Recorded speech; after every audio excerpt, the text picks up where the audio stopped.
Hey, good morning, good morning, good morning. Thank you for joining me today. Hello, Browns fans.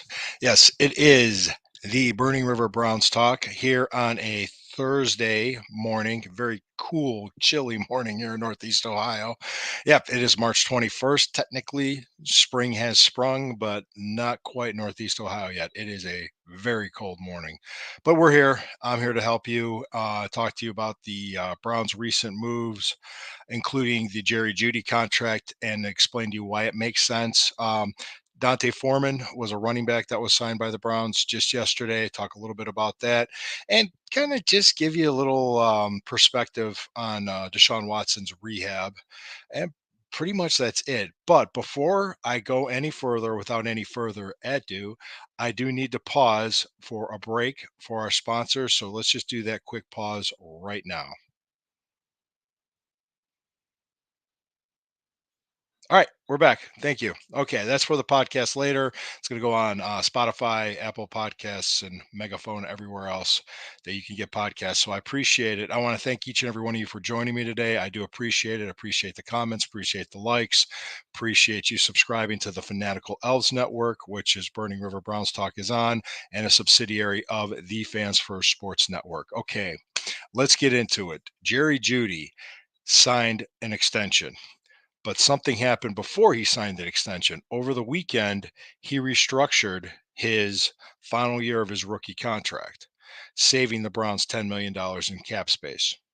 Okay, good move. Now, it only made sense as if you extended him. They got him on a 3-year extension worth up to $58 million, $41 million guaranteed. How that's going to work for the cap, there was void years on the restructure. So now those void years are actual contract years. So he is under contract for 3 years after his final year of his rookie deal. We have Jerry Jeudy as a Cleveland Brown under contract for the next 4 years. The man's about to turn 25 years old. He's about to hit the prime years of his career, and he's about to really, hopefully they think he's going to thrive in the right environment and under the right system. So that's pretty much the bet that Andrew Berry is making with this deal. Think about this too. Amari Cooper's on the last year of his contract with us, and he's going to turn 30 in June.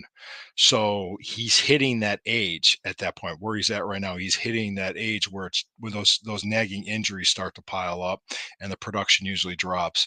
That happened a few years ago with Jarvis Landry when we moved on from Jarvis Landry and brought in Amari Cooper.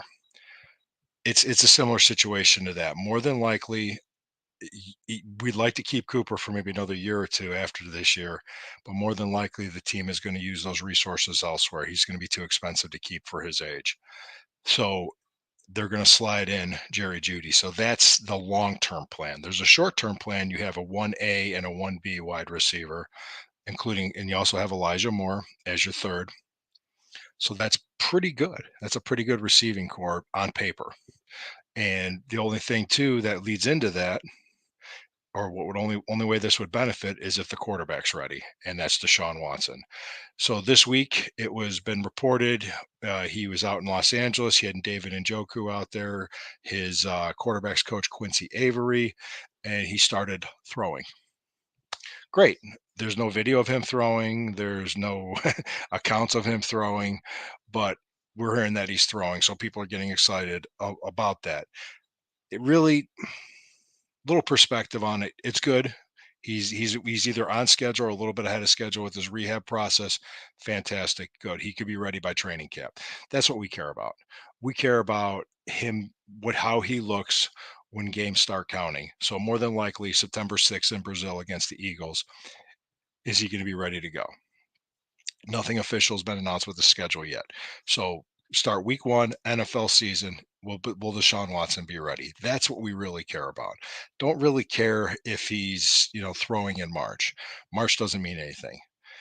It doesn't, not necessarily what players are doing, as long as they're coming along on their rehab process. But I want to see him ready. So some preseason might be involved here. He might not play in the preseason. Who knows? He may not. We'll have to see. I don't see Nick Chubb playing in the preseason. I don't even know if Nick Chubb will be ready week one. He might not be ready till week 5 or 6, which is why the Dante Foreman signing happened. He's a veteran running back, a journeyman veteran running back. That's a good sized running back too. That could be available. That was made available. That we were able to sign to do a running back by committee with Jerome Ford and Naheem Hines. Makes sense. Pierre Strong's in there too. He's in the mix too. It makes sense to do that as more or less an early insurance policy.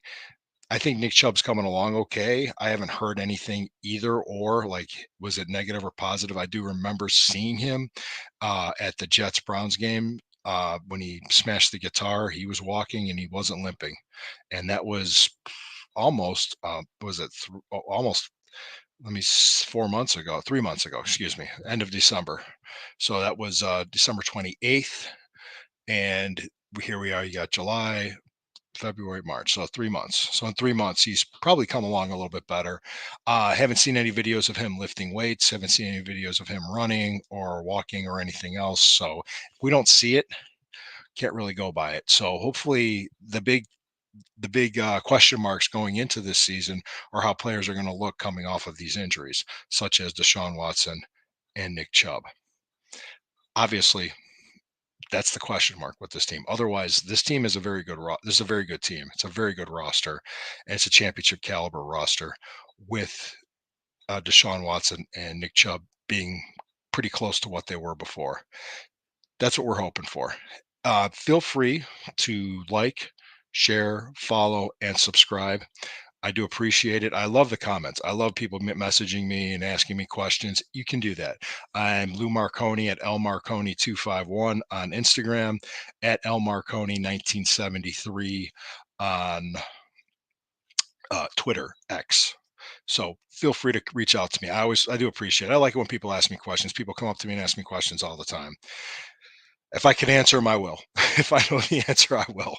I will give you my goal or my mission with this show is to give you an opinion, but an informed and honest opinion. I'm not just going to wave pom poms and be rah rah. I'm not going to get overly excited about moves made in March and April. I've been through that.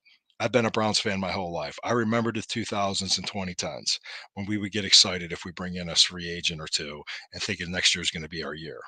And then come fall, we win 6 games. So I'm not doing that anymore. But I will say this, that we do have a very good team. It showed last year on the field. It's going to show next year. The main thing for the goals for the team is to get players back and healthy and productive and be ready to go. So, guys, that with that, I'm going to wrap up the show, and I want to let each and every one of you know that when the river burns, it always burns brown and orange. Thanks, and I'll see you tomorrow morning. Have a great day, guys.